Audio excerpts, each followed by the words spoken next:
ಒಂಥರ ಗುರುಸ್ಥಾನದಲ್ಲಿರೋರು, ಏನಾದ್ರು ತಪ್ಪು ಮಾಡಿದ್ರು ನೇರವಾಗಿ ಹೇಳೋಕೆ ತಾಕತ್ತಿರೋರು, ನೇರ ಶೂಟ್ ಮಾಡೋರು. ಬಟ್ ನಾನು ಭಾಳ ಹೃದಯ ತುಂಬಿ ಅವ್ರಿಗೆ ನಮಸ್ಕಾರ ಮಾಡ್ತೀನಿ, ಬಿಕಾಸ್ ಅವರು ಒಪ್ಪಿ ಬಂದಿರೋದೇ ನನ್ನ ಸೌಭಾಗ್ಯ ಅಂತ. Sir, thank you for that. ನಿಜವಾಗಿ ನನಗೆ ಇದೊಂದು ನನ್ನ ಕರ್ತವ್ಯ ಅಂತ ಅನಿಸುತ್ತೆ. ಕಾರಣ ಯಾಕೆ ಗೊತ್ತಾ? Please sir. ನಮ್ಮಲ್ಲಿ ಮಾಧ್ಯಮಗಳ ಬಳಕೆ ಮತ್ತು ಮಾಧ್ಯಮಗಳ ಒಂದು ರೀತಿಯ ದುರುದ್ದೇಶಪೂರ್ವಿತವಾದಂತಹ ಬಳಕೆಗಳನ್ನು ನಾವು ಕಂಡುಬಿಟ್ಟಿದ್ದೀವಿ. ಹಾಂ ಸರ್.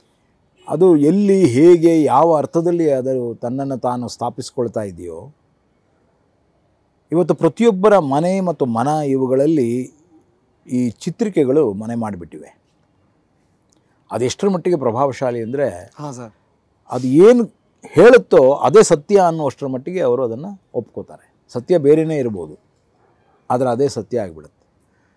ಇಂತಹ ಬೇರೆ ರೀತಿಯಲ್ಲಿ ಉಪಯೋಗವಾಗ್ತಿರುವ ಈ ಮಾಧ್ಯಮವನ್ನು ಸರಿದಾರಿಯಲ್ಲಿ ಅಥವಾ ಸದುಪಯೋಗಪಡಿಸುವಲ್ಲಿ ಒಂದು ಕೆಲವರಾದರೂ ಮನಸ್ಸು ಮಾಡ್ತಾ ಇದ್ದಾರಾ ಅಂತಂದಾಗ ಅಷ್ಟೇ ಜನ ಕಣ್ಣಿಗೆ ಬೀಳ್ತಾರೆ, ಕೆಲವೇ ಜನ. ಆ ರೀತಿ ಇದು ಆ ಲೆಕ್ಕದಲ್ಲಿ ಒಂದು ಮಾಧ್ಯಮದ ಸದ್ಬಳಕೆಯತ್ತ ಮತ್ತು ಉದ್ದೇಶಪೂರ್ವಕವಾಗಿ ಒಂದು ಆಶಯವನ್ನು ಇಟ್ಕೊಂಡು ಹೋಗುವಂತಹ ಕೆಲಸ. ಆದ್ದರಿಂದ ಇದು ನನ್ನ ಕರ್ತವ್ಯ ಅಂತ ನಾನು ಅಂದ್ಕೋತೇನೆ. Sir, humble. ನಿಮ್ಮ ಮಾತುಗಳಿಗೆ ನಮ್ಮ ಪ್ರಣಾಮಗಳು. ಅದಂತೂ ನಿಜ.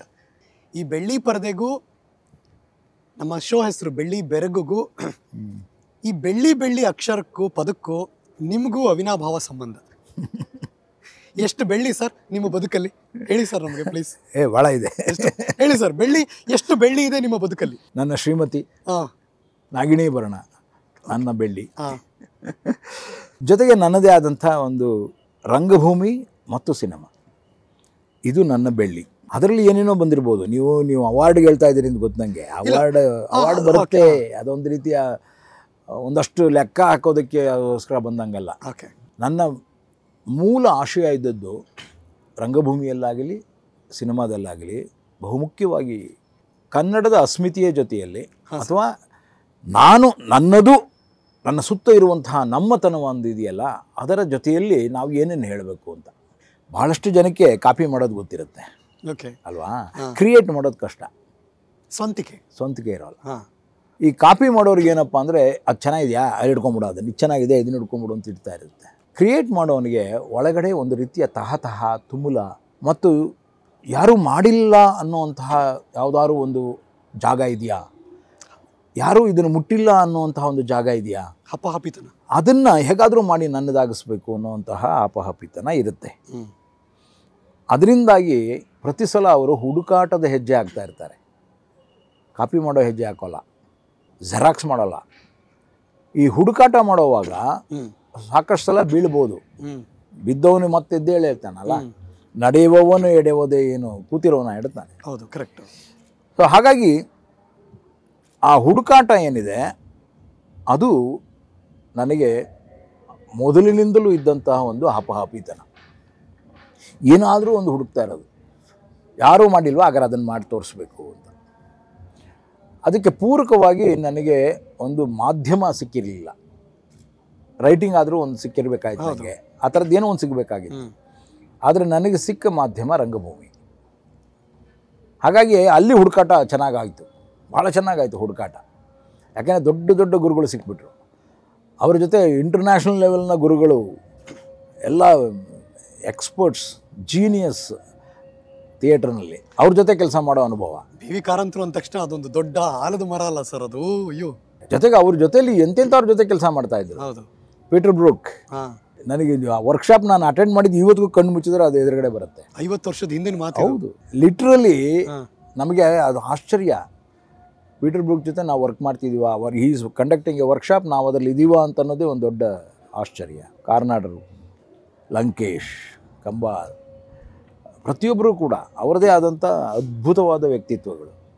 ಅವರಿಗೆ ಅಸಿಸ್ಟ್ ಅಲ್ಲ, ಕಾಫಿ ತಂದು ಕೊಟ್ಟರು ಏನೋ ಒಂದು ಕಲಿಕೆ ಆಗೋದು ನಮಗೆ. ಮಾಡ್ತಿದ್ರಿ ಸರ್? ಎಲ್ಲ ಮಾಡ್ತಾಯಿದ್ದೆ ನಾನು. ಇಂಥದೇ ಕೆಲಸ ಅಂತ ಯಾವತ್ತಿಗೂ I always respect the work. Okay, ಅದು ಇಂಥದೇ ಕೆಲಸ ಅಂತ ಯಾವತ್ತೂ ಅಂದ್ಕೊಳ್ತಾ ಇರಲ್ಲ. ಅದು ಈಗಲೂ ಇದೆ ಅಂದ್ಕೊಂಡಿದ್ದೀನಿ. ಹೌದು, ಯಾವಾಗಲೂ ಇರುತ್ತೆ. ನಾನು ಯಾರಿಗೋ ಹೇಳ್ತಿರ್ತೇನೆ, ಅವ್ರೇನಾದ್ರು ಮಾಡಿಲ್ಲ ಅನ್ನೋದು ಕಂಡ್ರೆ ಅದರ ನೆಕ್ಸ್ಟ್ ನಾನು ಮಾಡಿಬಿಟ್ಟಿರ್ತೀನಿ ಅಂತ ಅರ್ಥ. Ready to do anything and everything. ರಂಗಭೂಮಿ ಹೇಳ್ಕೊಟ್ಟಿದ್ದೇ ಅದು. ಎಲ್ಲವನ್ನು ಮಾಡುವ ಕೆಲಸ ಎಲ್ಲ ಕೌಶಲ್ಯಗಳನ್ನು ಕಲಿಯುವ ಕೆಲಸ ಪಾಯಿಂಟ್. ಅಲ್ಲಿ ಜಾಗ ಇದೆ, ಬೇರೆ ಕಡೆ ಇಲ್ಲ. ನಾನು ಈ ಬೆಳ್ಳಿ ಬೆಳ್ಳಿ ಪದ ಬಂದಾಗ ನಿಮ್ಮ ಪ್ರಾಜೆಕ್ಟ್ಗಳ ಲಿಸ್ಟನ್ನು ನೆನಪಿಸ್ಕೋತಾ ಇದ್ದೆ ಸರ್. ಇದರದು ಕರ್ನಾಟಕ ಚಲನಚಿತ್ರ ಅಕಾಡೆಮಿ, ಬೆಳ್ಳಿ ಬೆಳಗು, ಬೆಳ್ಳಿ ಮಂಡಲ, ಬೆಳ್ಳಿ ಮಂಡಲ, ಬೆಳ್ಳಿ ಸಾಕ್ಷಿ, ಬೆಳ್ಳಿ ಸಾಕ್ಷಿ, ಬೆಳ್ಳಿ ಭಂಡಾರ, ಬೆಳ್ಳಿ ಬೆಳ್ಳಿ ಭಂಡಾರ, ಪ್ರತಿಯೊಂದು ಬೆಳ್ಳಿಯ ಮುಖಾಂತರ ಪ್ರಾರಂಭ ಆಗಬೇಕು ಅಂತ ಒಂದು ದೊಡ್ಡ ಪಟ್ಟಿ ಮಾಡಿದ್ದೆ. ಸುಮಾರು ಒಂದು 25 ಪ್ರಾಜೆಕ್ಟ್ಗಳನ್ನ ರೆಡಿ ಮಾಡಿದ್ದೆ. ಅದನ್ನು ಸಣ್ಣ ಪುಸ್ತಕ ಕೂಡ ಮಾಡಿದ್ದೀನಿ. ಆ ಪುಸ್ತಕನ ಬಂದು ಎಲ್ಲ ನನ್ನ ನಂತರ ಬಂದಂಥ ಎಲ್ಲ ಚಲನಚಿತ್ರ ಅಕಾಡೆಮಿಯ ಅಧ್ಯಕ್ಷರ ಕೈಗೆ ನಾನೇ ಹೋಗಿ ಕೊಟ್ಟಿದ್ದೀನಿ. ಇವೆಲ್ಲ ಇದೆ, ದಯವಿಟ್ಟು ಮಾಡಿ ಇದನ್ನ ಅಂತ. ನಾನು ಪ್ರಾರಂಭಿಸಿದ ಹಲವು 10 ಪ್ರಾಜೆಕ್ಟ್ಗಳನ್ನು ಕೂಡ ಈಗ ನಿಲ್ಲಿಸಿದ್ದಾರೆ. ಅಯ್ಯಯ್ಯೋ, ಇದು ಪರಿಸ್ಥಿತಿ. ಒಂದನ್ನು ಬಿಟ್ಟು ಯಾವುದು ಬಿಫೆಸ್, ಬೆಂಗಳೂರು ಇಂಟರ್ನ್ಯಾಷನಲ್ ಫಿಲ್ಮ್ ಫೆಸ್ಟಿವಲ್, ಅದನ್ನು ಕೂಡ ಪ್ರಾರಂಭ ಮಾಡಿದ್ದು ನಾನೇ. ಸೊ ಅದೊಂದನ್ನು ಬಿಟ್ಟು ಉಳಿದಂತೆ ಬೆಳ್ಳಿ ಮಂಡಲ, ಪ್ರತಿಯೊಂದು ಜಿಲ್ಲೆಗೆ ಒಂದು ಸೊಸೈಟಿ, ಫಿಲ್ಮ್ ಸೊಸೈಟಿ, ಬೆಳ್ಳಿ ಸಾಕ್ಷಿ, ಪ್ರತಿಯೊಂದು ಕಾಲೇಜಿನಲ್ಲಿ ಒಂದು ಸಿನಿಮಾ ಕ್ಲಾಸ್ ರೂಮ್, ಈ ರೀತಿ ಎಲ್ಲ ಪ್ಲ್ಯಾನ್ ಮಾಡಿದ್ದದ್ದು. ಸುಮಾರು 3600 ಕಾಲೇಜುಗಳನ್ನು ನಾನು ರಿಜಿಸ್ಟರ್ ಮಾಡಿಕೊಂಡಿದ್ದೆ. ಅವರಷ್ಟು ಜನಕ್ಕೆ, ಅದರಲ್ಲಿ 1500 ಕಾಲೇಜುಗಳಿಗೆ ಪ್ರತಿ ತಿಂಗಳು ಒಂದು ಸಿನಿಮಾ ಕಳಿಸೋದು. ಅವ್ರ ಸಿನಿಮಾ ನೋಡಿದ ಮೇಲೆ ವಿದ್ಯಾರ್ಥಿಗಳಿಂದ ಅದರ ಬಗ್ಗೆ ಬರೆಸಬೇಕು, ಬರೆಸಿದ್ದನ್ನು ನಂಗೆ ಕಳಿಸ್ಬೇಕು, ಅದರಲ್ಲಿ ಯಾರು ಚೆನ್ನಾಗಿ ಬರೆದಿರ್ತಾರೋ ಅವರಿಗೆ ಇದು ಬಹುಮಾನ ಕೊಡೋದು ಇತ್ಯಾದಿಗಳೆಲ್ಲ ಮಾಡ್ಕೊಂಡು ಬಂದ್ವಿ. ಹಾಂ ಸರ್. ನಾನು ಬಂದ 1 ವರ್ಷದಲ್ಲಿ ಇವೆಲ್ಲ ಪ್ರಾರಂಭ ಆಯಿತು. ನನಗಿದ್ದದ್ದು 3 ವರ್ಷ.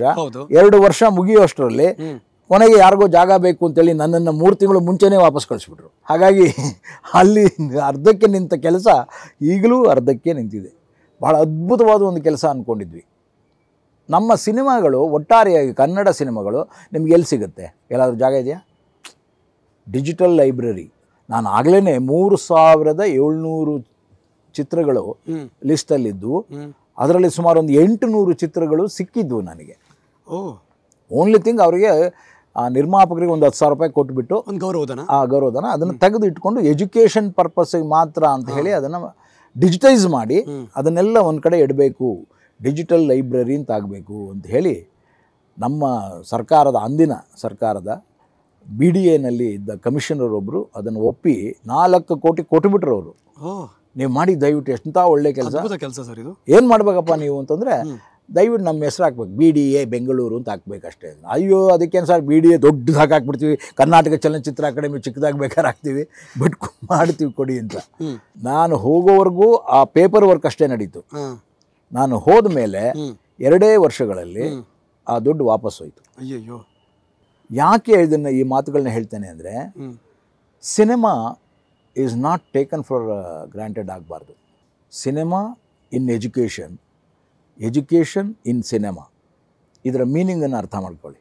ಸಿನಿಮಾ ನೋಡುವ ಬಗೆ ಅಂತ ಏನಾದ್ರು ಇದೆಯಾ ಸರ್? ಇದೆ, ಅಪ್ರಿಸಿಯೇಷನ್ ಕೋರ್ಸ್ ಮಾಡಿಸ್ತಾ ಇದ್ವಲ್ಲ. ಓಕೆ, ಹೇಗೆ ನೋಡಬೇಕು ಒಂದು ಸಿನಿಮಾನ, ಹೇಗೆ ಓದಬೇಕು ಒಂದು ಸಿನಿಮಾನ ಅಂತ. ಸಿನಿಮಾ ಓದೋದು ಅಂದರೆ ಹೇಗೆ? Please, that is what.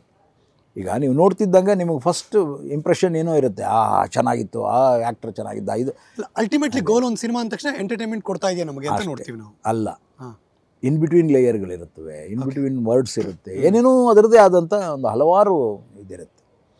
ಇದನ್ನು ಓದುವ ಕ್ರಿಯೆಯಾಗಿ ಪರಿವರ್ತಿಸಬೇಕು. ಅದಕ್ಕೊಂದು ಥಿಯರಿಯನ್ನು ಫಾರ್ಮ್ ಮಾಡಬೇಕು. ಆ ಥಿಯರಿ ಫಾರ್ಮ್ ಆಗುವಾಗ ಅವನು ಯಾವ ಐಡಿಯಾಲಜಿ ಜೊತೆಗೆ, ಯಾವ ಪೊಲಿಟಿಕಲ್ ಐಡಿಯಾಲಜಿನ ಅಥವಾ ಹ್ಯೂಮನ್ ಐಡಿಯಾಲಜಿನ ಅಥವಾ ಸೊಸೈಟಿಗೆ ಬೇಕಾದಂಥ ಒಂದು ಐಡಿಯಾಲಜಿನ ಅನ್ನೋದನ್ನು ನೋಡಬೇಕು. ಅವುಗಳ ಜೊತೆಯಲ್ಲಿ ಅದು ತನ್ನದೇ ಆದಂತಹ ಇನ್ನೊಂದು ವರ್ಷನನ್ನು ಹೇಳ್ತಾ ಇರುತ್ತೆ, ಇನ್ನೊಂದು ಇಂಟರ್ಪ್ರಿಟೇಷನ್ ಹೇಳ್ತಾ ಇರುತ್ತೆ. ಇದೇನಿದು ಇಂಟರ್ಪ್ರಿಟೇಷನ್ನು ಅನ್ನೋದನ್ನು ಅರ್ಥ ಮಾಡ್ಕೋಬೇಕು. Film appreciation is a different course. ನಮ್ಮಲ್ಲಿ ಭಾಳ ಜನ, ಅದರಲ್ಲೂ ಸುಚಿತ್ರಾದಲ್ಲಿ ಇದ್ದಂಥ ಕಾಲದಲ್ಲಿ, ನಾನು ಸುಚಿತ್ರಾ ಸೊಸೈಟಿಯಿಂದ ಬಂದಂಥವ್ರು ನಾನು. ಹಾಗಾಗಿ ಆವತ್ತಿನ ಕಾಲದಿಂದ ಇವತ್ತಿನವರೆಗೆ ನನಗೆ ಅದೊಂದು ಹವ್ಯಾಸ ಅನ್ನೋದಕ್ಕಿಂತ, ಪ್ರವೃತ್ತಿ ಅನ್ನೋದಕ್ಕಿಂತ ಅದೊಂದು ವೃತ್ತಿ ಆಗಿಬಿಟ್ಟಿದೆ.